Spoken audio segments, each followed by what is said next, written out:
Hello friends, सर्वच फार्मासिस्टसाठी एक अतिशय महत्त्वाची गोष्ट आहे. MPSCने ड्रग इन्स्पेक्टरसाठी तब्बल 109 जागांसाठी ही वॅकन्सी जाहीर केलेली आहे. सर्वच फ्रेशर्स, एक्सपिरियन्स सर्व कॅन्डिडेट हा फॉर्म भरू शकतात. कोणत्याही अटी नाहीत. त्यामुळे फ्रेशर जे काही आत्ता पासआउट झालेले आहेत ते पण हा फॉर्म भरू शकतात. तर ॲप्लिकेशन डेट असणार आहे 1 ऑगस्ट 2025 ते 21 ऑगस्ट 2025. mpsc.gov.in या ऑफिशियल साईटवर जाऊन तुम्ही हा फॉर्म भरू शकता.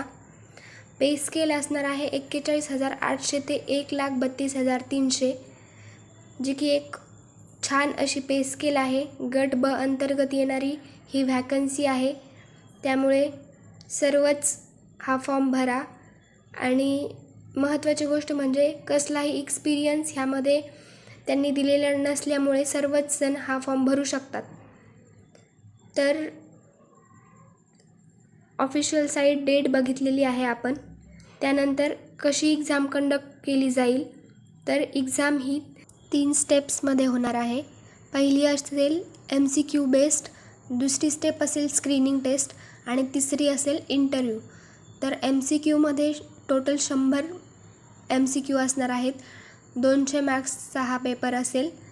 टाईम ड्युरेशन हा नवीन आलेल्या अपडेटनुसार तुम्हाला कळवण्यातच येईल. तर MCQमध्ये सर्वच फार्मसीचे क्वेश्चन असतील, जसं की फार्मास्युटिक्स असेल, कोलॉजी असेल, फार्मास्युटिकल केमिस्ट्री असेल. त्यानंतर असेल स्क्रीनिंग टेस्ट.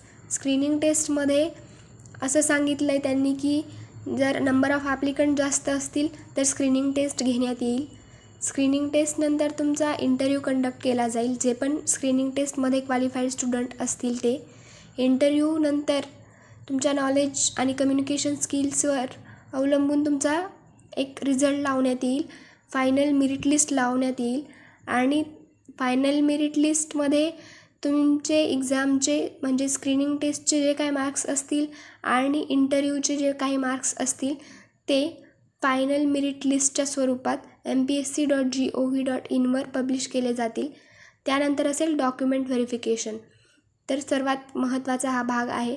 तुम्ही जर एक्झाम क्वालिफाय केली तर सर्वच जेवढे पण त्यांनी डॉक्युमेंट सांगितलेत तेवढे सर्व तुमच्याकडं असणं महत्त्वाची गोष्ट आहे.